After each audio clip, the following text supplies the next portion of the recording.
Class 9। तो बच्चों आज की इस वीडियो के अंदर हम करेंगे यूनिट नंबर 6 के न्यूमेरिकल्स। और न्यूमेरिकल्स को स्टार्ट करने से पहले हम इस यूनिट के अंदर आने वाले जितने भी फार्मूलाज यूज़ हुए हैं उनको देखते हैं और उनको याद करने की कोशिश करते हैं।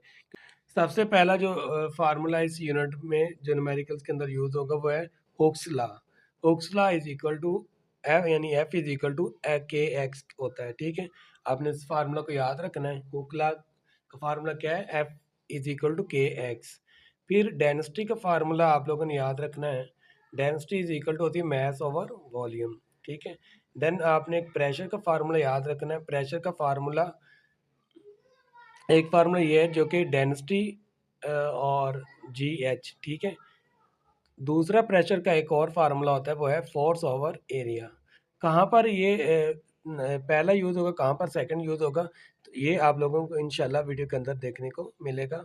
अभी के लिए आप लोगों ने सिर्फ इनको याद करना है, तो वो आप लोगों को इंशाल्लाह मैं वीडियो के अंदर बता दूंगा, डिटेल के साथ बताऊंगा कहाँ पर ये वाला मेरे फार्मूला यूज़ होगा प्रेशर का, कहाँ पर फोर्स ओवर एरिया वाला यूज़ होता है। नेक्स्ट देखो, हाइट से रिलेटेड एक फार्मूला भी है, H is equal to density over density multiply gravitation. ठीक है, यानी जी। तो ये 5 फार्मूला हैं जो कि यूनिट नंबर 6 के अंदर ज़्यादातर यूज़ हुए। इनके इनसे हटकर एक आध कोई फार्मूला होगा, लेकिन वो वहाँ पर ही हम याद कर लेंगे अगर हुआ तो चलें स्टार्ट करते हैं यूनिट नंबर 5 के न्यूमेरिकल्स। स्टार्ट करते हैं यूनिट नंबर 6 का। पहला न्यूमेरिकल है, spring is stretch 20 millimeter by a load of 40 Newton. Calculate the value of the spring constant if an object cause an extension of 16 millimeter. What will be its weight? सबसे पहले आपने इसका data लिखना है। देखो यहाँ पर आपको 20 मिलीमीटर जो मिला है, 20 मिलीमीटर क्या है? एक्सटेंशन है। ठीक है, लिखा है स्प्रिंग स्ट्रेच, यानी स्प्रिंग को खींच कर लंबा किया गया। आप लिखो एक्सटेंशन प्रोड्यूस x1, वो कहते हैं 20 millimetre by a load of 40 Newton. अब फोर्स कितनी है, या फिर आप इसको लोड लिख लो, लोड भी एक्चुअली फोर्स के तौर पर ही ली जाएगी, वो है 40 न्यूटन। ठीक है, नेक्स्ट फिर देखो, फिर आगे लिखे एक्सटेंशन, जो सेकंड एक्सटेंशन वो है 16 मिलीमीटर। तो आप उसको भी लिखो कि x2 आपका कितना है? 16 मिलीमीटर। अब यहाँ पर एक चीज़ जो आपके समझने वाली है कि जब भी यहाँ कभी मिलीमीटर आएगा तो उसके आगे आप उस नंबर को मल्टीप्लाई करोगे 10⁻³ से और आगे लिखोगे मीटर। ठीक है, तो यहाँ पर 16 को भी मैंने क्या किया? मल्टीप्लाई किया 10⁻³ से और आगे लिख दिया मीटर। -3 से क्यों मल्टीप्लाई किया? क्योंकि आप बच्चों को पता है मिलीमीटर किसके इक्वल होता है? 1 millimetre is equal to 10⁻³ metre के। सो अब यहाँ पर देखो, हमने फाइंड क्या करना है? फाइनली हमने फाइंड करना है what will B its weight. हमने इसका क्या फाइंड करना है? वेट। अब वेट को दूसरे मायनों में अगर फोर्स के तौर पर लिया जाए, ठीक है बच्चों, कि ये जो वेट है किस चीज़ का डाउनवर्ड एक्टिंग कर रहा होता है, तो वेट को हम फोर्स के मायनों में भी लिया ले सकते हैं, क्योंकि वेट इज इक्वल टू होता है फोर्स के। सो हमने F2 फाइंड करना है, यानी वेट फाइंड करना है। अब आप बच्चों को पता होगा कि जो हुक का जो लॉ है वो है F is equal to K x. ठीक है, तो यहाँ पर हमने क्योंकि दो F1 का जिक्र F2 का जिक्र, इसलिए फार्मूले को हम इस तरह लिखेंगे कि F1 वाला भी लिख लेंगे फार्मूला और F2 वाला भी फार्मूला लिख लेंगे। अभी पहले देखो हम के की वैल्यू निकालते हैं। F1 इज इक्वल टू के x1। F1 की वैल्यू 40 और x1 की वैल्यू है 20 मल्टीप्लाई 10⁻³ तो ये जब हम इस पूरी रकम को कैलकुलेटर के ऊपर लिख के डिवाइड करेंगे, यानी कैलकुलेट करेंगे, तो आंसर हमारे पास आएगा k is equal to 2 multiply 10⁻³ यानी 2 × 10⁻³ अभी तो आ गई ये k, लेकिन हमने फाइंड करना है F2। अब क्या करेंगे कि आप लोग ये फार्मूला लिखेंगे F2 इज इक्वल टू के x2। तो k की वैल्यू आपको पता है अभी आई है 2 मल्टीप्लाई 10⁻³ मल्टीप्लाई, अब x2 की वैल्यू क्या है? 16 मल्टीप्लाई 10⁻⁻3। ठीक है, तो अब इन चारों को जब आप मल्टीप्लाई करोगे कैलकुलेटर के ऊपर तो आपके पास आंसर आएगा 32। और ये 10⁻³ और 10⁻³ ये तो कैंसिल हो जाएंगे। ठीक है, सिर्फ 2 16 से मल्टीप्लाई हो जाएगा तो 32 आंसर आ जाएगा। तो देखो न्यूमेरिकल है, the mass of 5 litre of milk is 4.5 kg, find its density in ऐसा यूनिट। कहता है कि एक 5 लीटर जो दूध है उसका वजन कितना, मैस है 4.5 kg, फाइंड इट्स डेंसिटी। तो डेंसिटी से रिलेटेड जो मैंने आप लोगों को फार्मूला याद करवाया है, वो जो ये डेंसिटी से रिलेटेड फार्मूला है, mass over volume. Second formula आप लोग यहाँ पर लगाओगे। सबसे पहले आप लिख लो वॉल्यूम कितना है, तो मिल्क का वॉल्यूम कितना है 5 लीटर। और अब लीटर जो है ना उसको भी आपने किसके अंदर चेंज करना है, यानी कि क्यूबिक मीटर में चेंज करना है। तो आप उसको मल्टीप्लाई करोगे 10⁻³ के साथ। आगे मैथ कितना है मिल्क का 4.5 kg। Find the density, density हमने फाइंड करनी है। डेंसिटी होती है मैस ओवर वॉल्यूम। मैस हमें पता है, वॉल्यूम भी हमें पता चल गया कि 5 लीटर जो वॉल्यूम है उसको किस में चेंज किया गया, मीटर क्यूब में। तो मल्टीप्लाई 5 × 10⁻³ अब 10⁻³ जब ऊपर जाएगी तो 10⁻+3 हो जाएगी ना। तो अब क्या करेंगे हम कि इन दोनों का हम डिवाइड करेंगे, ठीक है। यानी इन दोनों को क्या करेंगे, 4.5 को 5 पर डिवाइड कर देंगे, आंसर आएगा 0.9। और ये जो 10⁻³ जब ऊपर जाएगी तो क्या हो जाएगी, 10⁻+3 में कन्वर्ट हो जाएगी। तो ये इसका आंसर है। तो नेक्स्ट बच्चा न्यूमेरिकल है 6.3। इस न्यूमेरिकल में देखते हैं, लिखा है when a solid of mass 60 gram is lowered into the measuring cylinder, the level of the water rises from 40 cubic centimetre to 44 cubic centimetre. Calculate the density of the solid. हमने क्या find करना है, density of the solid. अब आप देखो, सबसे पहले आपको मैस दिया गया, आप लिखेंगे मैस, आगे आप इसको स्मॉल m से रिप्रेजेंट करें 60 ग्राम। अब मैथ्स को हम किस में चेंज करते हैं, किलोग्राम के अंदर। तो हम 60 को डिवाइड करेंगे 1000 के ऊपर। जैसे हम इसको 1000 के ऊपर डिवाइड करेंगे हमारे पास आंसर आएगा 0.06 kg। देन देखो आपके पास वॉल्यूम दिया गया है, लेकिन वॉल्यूम दो है, यानी 40 और 44। तो इसका मतलब है कि जो वॉल्यूम दिया है वो उसके दो लेवल हैं, एक हाईएस्ट लेवल एक लोएस्ट लेवल है। ठीक है, हम क्या करेंगे, हाईएस्ट लेवल में से लोएस्ट लेवल को माइनस करेंगे तो हमारे पास वॉल्यूम आ जाएगा। आपने लिखना है कि फाइनल लेवल और इनिशियल लेवल। फाइनल लेवल जो है वो है 44 और इनिशियल लेवल है 40। ठीक है, इन दोनों को माइनस करेंगे, आंसर आएगा 4 क्यूबिक सेंटीमीटर। तो अब क्यूबिक सेंटीमीटर की जगह पर हम अगर इसको मीटर में लेके जाएंगे तो किस पर डिवाइड करेंगे, 10⁻⁻6। ठीक है, उसके बाद हमने फाइनली क्या करना था, डेंसिटी को फाइंड करना है। तो डेंसिटी का अब आप लोगों को फार्मूला पता है कि मैस और वॉल्यूम होता है। मैस जो हमें दिया है वो 0.06 और वॉल्यूम है 4 × 10⁻⁻6। अब जब आप कैलकुलेटर के ऊपर इन इन इस आप पूरी वैल्यू को डिवाइड करोगे तो आंसर आप लोगों के पास आएगा 15 × 10⁻³ किलो ग्राम मीटर पर क्यूब। ठीक है, तो ये डेंसिटी का क्या है, यूनिट है। तो नेक्स्ट आप देखते हैं 6.4। अब 6.4 में ये है कि आप block of wood of density 8 × 10⁻³ kilogram metre पर cube has volume of 60 cubic centimetre, find its mass. काफ़ी इजी सा न्यूमेरिकल है, यानी ये आप कह लो कि शॉर्ट न्यूमेरिकल्स में भी पूछा जा सकता है। पर देखो कि डेंसिटी हमने फाइंड, डेंसिटी दी हुई है 8 × 10⁻³ किलोग्राम मीटर पर क्यूब, और वॉल्यूम हमें दिया गया 60 क्यूबिक मीटर, और हमसे पूछा कि उसका मैथ क्या होगा। अब यहाँ पर आप देखो कि जो वॉल्यूम है ना सेंटीमीटर क्यूब, उसको उसी वक्त आपने उसके साथ 10⁻⁻6 से मल्टीप्लाई करवाना है। ठीक है, तो वो किस में चेंज हो जाएगा, मीटर पर क्यूब में। अब डेंसिटी का फार्मूला लिख लो, मैथ ओवर वॉल्यूम। तो मैथ हमने फाइंड करना, मैथ इधर ही रहेगा, वॉल्यूम इधर बटे में, तो उधर जाके क्या हो जाएगा, मल्टीप्लाई होगा। तो अब क्या करेंगे कि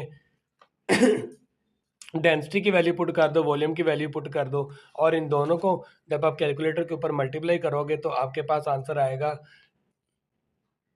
480 ×10⁻³ किलोग्राम। ठीक है, और अगर हम इसको मज़ीद इस किलोग्राम को इसके साथ मल्टीप्लाई करवा देंगे ना, तो यानी साइंटिफिक नोटेशन भी ये ख़त्म हो जाएगी, तो आंसर आएगा 0.48 किलोग्राम। तो ये मैथ इसका है। वैसे तो आप कैलकुलेटर पर करोगे, हो सकता है कि साइंटिफिक कैलकुलेटर के ऊपर आपके पास डायरेक्ट यही आंसर आएगा 0.48। अब हम करेंगे 6.5, जो कि न्यूमेरिकल देखने को तो काफ़ी मुश्किल सा लगता है, लेकिन है इतना मुश्किल नहीं है। ठीक है, स्टेटमेंट जब लेंथी हो जाती है ना तो बच्चे सोचते हैं यार ये मुश्किल होगा, लेकिन मुश्किल नहीं है। देखो यहाँ पर लिखा है, a brick measure 5 multiplied 10 centimeter multiplied 80 20 centimeter, sorry, if its mass is 5 kg, तक अगर उस ईंट का जो मैथ वो 5 kg हो, calculate the maximum and the minimum pressure which the brick can exert on the horizontal surface. तो अब मेरे पास एक ईंट पड़ी है यहाँ पर, देखो जो आपको नज़र आ रहा होगा, ये एक ईंट है।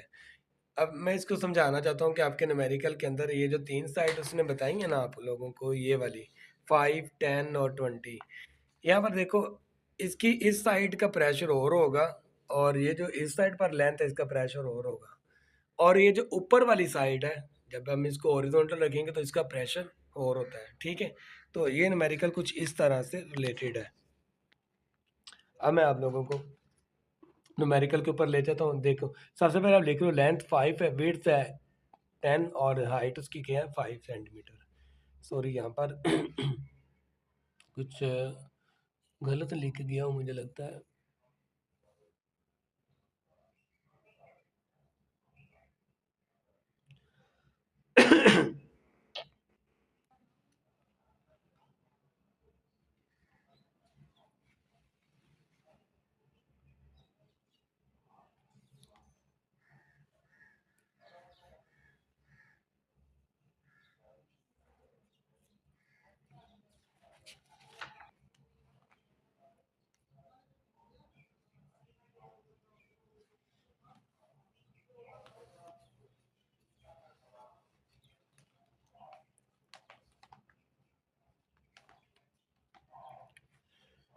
तो अब न्यूमेरिकल करते हैं 6.6।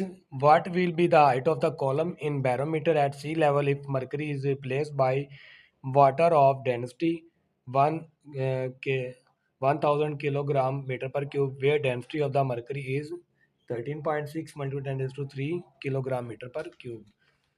तो सबसे पहले हम इस न्यूमेरिकल के अंदर देखेंगे, हमने फाइंड क्या करना, what will be the height. ठीक है, हाइट ऑफ द कॉलम हमने फाइंड करनी है, वो लिख लिया। उसके बाद देखो यहाँ पर आपको दो चीज़ें बताई हैं, डेंसिटी ऑफ वाटर दी गई है और आप लोगों को डेंसिटी ऑफ मरकरी बताई गई है। ठीक है, दोनों को लिख लिया। और ये जो हाइट से रिलेटेड फार्मूला वो ये है, H is equal to density over multiply gravity. ठीक है, सॉरी। अब डेंसिटी, यहाँ पर जो डेंसिटी थी, क्या नाम लेते हैं इसको, सॉरी ये डेंसिटी नहीं है, ये क्या है, प्रेशर है। ठीक है, मैं लिख देता हूँ यहाँ पर, pressure over density of water multiply, जिसको आप बोल लो स्मॉल जी। स्मॉल जी क्या होता है, स्मॉल जी होता है ग्रेविटी ऑफ द अर्थ। अब ये जो प्रेशर होता है ना, जो आम एटमॉस्फेरिक प्रेशर होता है एट सी लेवल पर, ठीक है, वो आप सारे बच्चों को वैसे भी याद रहना चाहिए, वो होता है 10 13 25। ठीक है, पास्कल। तो वो यहाँ पर मैंने लिख लिया 10 13 25 मल्टीप्लाई, अब डेंसिटी ऑफ वाटर लेंगे और मल्टीप्लाई बाई 10 से, तो इनको दोनों को डिवाइड कर दिया पूरी रकम को, तो आंसर आएगा 10.1 मीटर। ठीक है, मीटर मतलब हाइट का यूनिट क्या होता है, मीटर होता है। सो ये इसका आंसर था। अब न्यूमेरिकल नंबर 6.7 है। देखने को ये न्यूमेरिकल भी काफ़ी सा मुश्किल लगेगा आप लोगों को। ठीक है, क्योंकि स्टेटमेंट ज़्यादा है, 1 2 3 4 5 6 7 8 7 लाइनों की स्टेटमेंट, तो बच्चों को लगेगा कि मुश्किल है, लेकिन अगर आप इसको स्टेप बाय स्टेप समझोगे तो ये आप लोगों के लिए बहुत आसान रहेगा। देखिए, suppose in the hydraulic brake system of the car, force exerted normally on the piston of cross sectional area of 5 centimetre cube is 500 Newton. अब देखो यहाँ पर सबसे पहले आप लोगों को यहाँ पर एक एरिया मिल गया। ठीक है, इसको आप A1 कह दो, वो कितना 5 सेंटीमीटर क्यूब। ठीक है, सेंटीमीटर क्यूब है, तो आप उसको किससे मल्टीप्लाई करोगे, 10⁻⁻⁴ से। ठीक है, मीटर क्यूब में लेके, मीटर स्क्वायर में लेके जाने के लिए। अब 500 न्यूटन, तो ये फोर्स है। ठीक है, फोर्स लिख लो F1 500 न्यूटन। आगे चलते हैं। Sectional what will be the pressure transfer to brake oil. आपने क्या फाइंड करना है? प्रेशर फाइंड करना है, ठीक है, वो लिख लिया। आगे देखो, लेकिन what will be the force on the section second piston. Second piston के ऊपर जो फोर्स लगेगी वो क्या होगी, वो भी हम लिख लेते हैं कि F2 होगी। पहले को अगर हमने F1 किया है तो दूसरी फोर्स क्या होगी? F2 होगी, ठीक है। अब उसका एरिया क्या उसने बताया? 20 सेंटीमीटर क्यूब। अब A2 लिख लो 20 सेंटीमीटर क्यूब, और इसको भी 10⁻⁴ से मल्टीप्लाई करेंगे। तो आप बच्चों यहाँ पर देखो अब आप लोगों के पास डाटा आ गया। अब आप लोग यहाँ पर लिखेंगे प्रेशर। प्रेशर आपको पता है क्या होता है? Force over area. तो पहले हम अगर प्रेशर फाइंड करना है तो F1 ओवर A1 लेंगे, ठीक है। F1 हमारे पास 500 है, और A1 जो है वो 5 मल्टीप्लाई 10⁻⁴ है। जब आप इन दोनों को डिवाइड करवाओगे कैलकुलेटर के ऊपर, आपके पास आंसर आएगा, चाहे आपके पास इस तरह का आंसर टोटल आ जाए कि 10⁻⁶ न्यूटन मीटर पर क्यूब, ठीक है, यानी 10⁻⁶। तो ये आ गया प्रेशर। अभी हमने प्रेशर फाइंड कर, अब फाइंड करेंगे F2। अब F2 कैसे करेंगे? प्रेशर का ही फार्मूला यूज रहेगा कि P is equal to F over area. अब F2 लेंगे क्योंकि हमने फोर्स 2 फाइंड करने, तो एरिया भी कौन सा होना चाहिए? 2 वाला एरिया होना चाहिए। सेकंड पिस्टन का एरिया लेंगे। तो अब क्या करेंगे कि हमने फाइंड करना है F2 को। F2 इधर ही रहेगा, ठीक है। A2 को हम P की साइड पर ले जाएंगे, ये दोनों मल्टीप्लाई करेंगे, P की वैल्यू पुट कर दो जो कि अभी आई है, यानी P की वैल्यू मैंने अभी हमने ये वाले यहाँ पर फाइंड की है, देखो आप, ठीक है। ये P की वैल्यू है और ये A2 की वैल्यू है। अब जब इन दोनों को मल्टीप्लाई करवाओगे तो आंसर आएगा 2000 न्यूटन, ठीक है। तो ये F2 आ गया। सो न्यूमेरिकल बहुत आसान है, जस्ट उसकी स्टेटमेंट आप लोगों को भयानक लगी कि स्टेटमेंट काफ़ी बड़ी है, लेकिन न्यूमेरिकल इंतहाई आसान है। और न्यूमेरिकल में यही फार्मूला यूज होना है, pressure is equal to force over area, ठीक है। अगर पहले F1 को ले लेंगे, F1 और A1 को, फिर F2 और A2 को लेंगे तो न्यूमेरिकल सॉल्व हो जाएगा। अब यहाँ पर देखो 6.8 है, find the water pressure on the deep sea diver at the depth of 10 metre where the density of the sea water is 1030 kilogram metre पर क्यूब। अब हमने फाइंड करा, find the water pressure. Find तो हमने water pressure करना, ठीक है। और सी डीप सी डाइवर पर और एट द डेप्थ ऑफ 10। अब डेप्थ आपको मिल गई, हाइट मिल गई 10 मीटर पर। Where the density, density water की उसने बताई ये वाली है, ठीक है, 1030 किलोग्राम मीटर पर क्यूब। और हमने वाटर प्रेशर फाइंड करना है। अब वाटर प्रेशर का फार्मूला आप बच्चों को याद रहना चाहिए। वाटर प्रेशर फार्मूला होता है डेंसिटी ग्रेविटी मल्टीप्लाई हाइट। अब डेंसिटी भी आपको पता है, ग्रेविटी आपको पता है 10 लेते हैं हम, और हाइट 10 है। तो इंतहाई आप कह लो कि आसान ये न्यूमेरिकल था, ठीक है।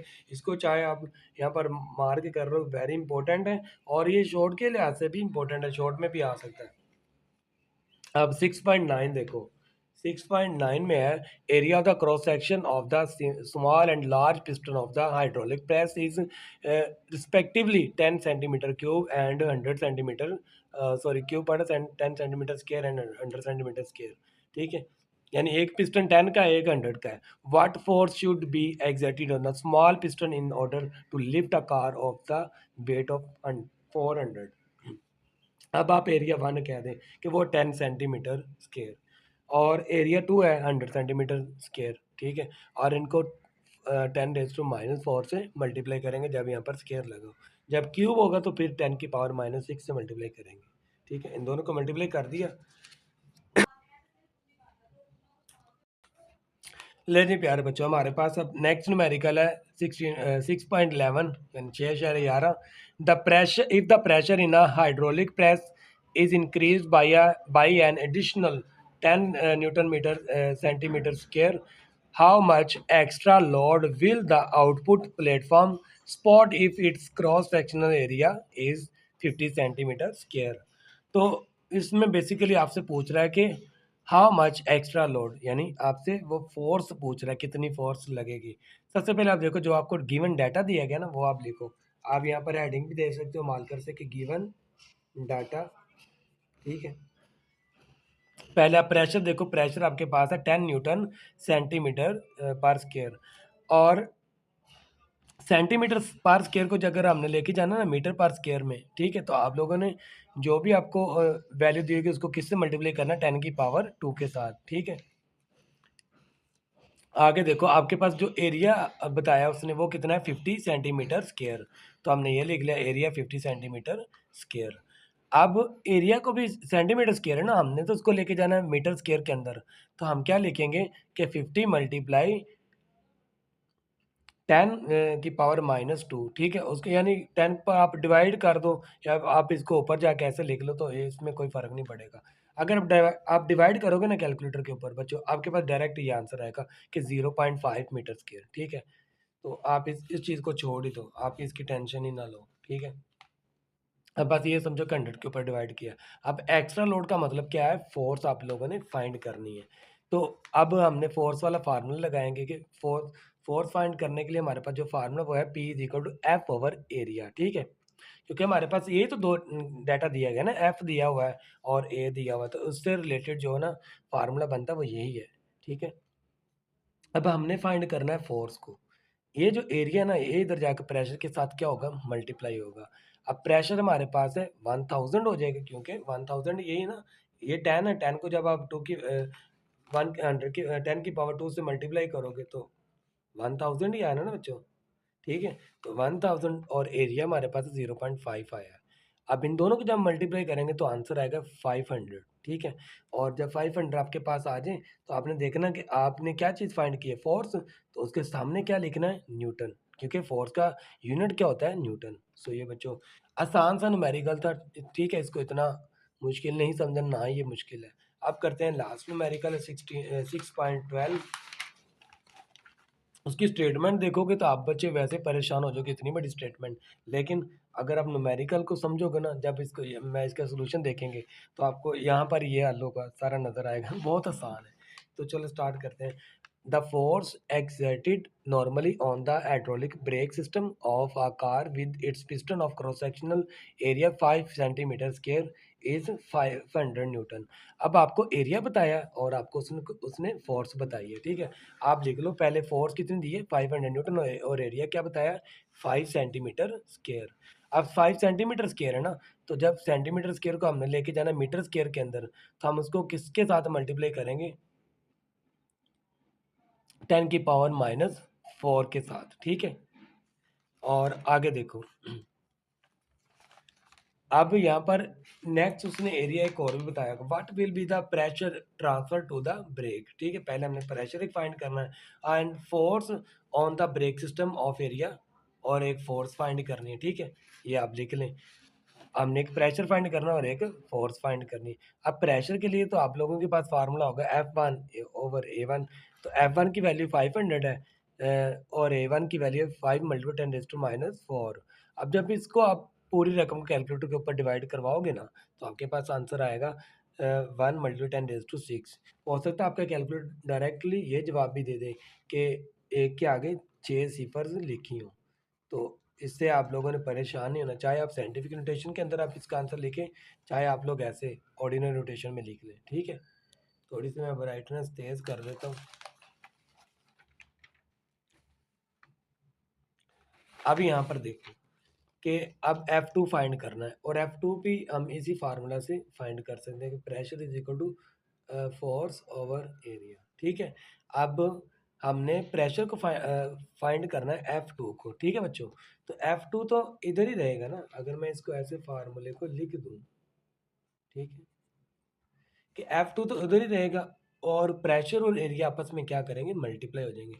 प्रेशर अभी हमने फाइंड किया वो है 1 10⁻⁶, या फिर आप पूरा वही भी लिख सकते हैं कि एक के आगे 6 सिफर्स लगी हैं, ठीक है? और उसके बाद जो एरिया 2 है वो था 20 मल्टीप्लाई 10⁻⁴, ठीक है? तो इन दोनों को लिख लेंगे। उसके बाद आप जब कैलकुलेटर के ऊपर तीनों रकमों को लिखकर मल्टीप्लाई करोगे ना, आपके पास आंसर आएगा 2000 न्यूटन, ठीक है बच्चों? तो ये लास्ट आपका न्यूमेरिकल था, जो कि बहुत ही आसान था। और इंशाल्लाह मिलते हैं नेक्स्ट वीडियो के अंदर। अगर आप नए हैं तो चैनल को लाइक ज़रूर कर दें और वीडियो को लाइक ज़रूर कर दें। ओके, अल्लाह हाफ़िज़।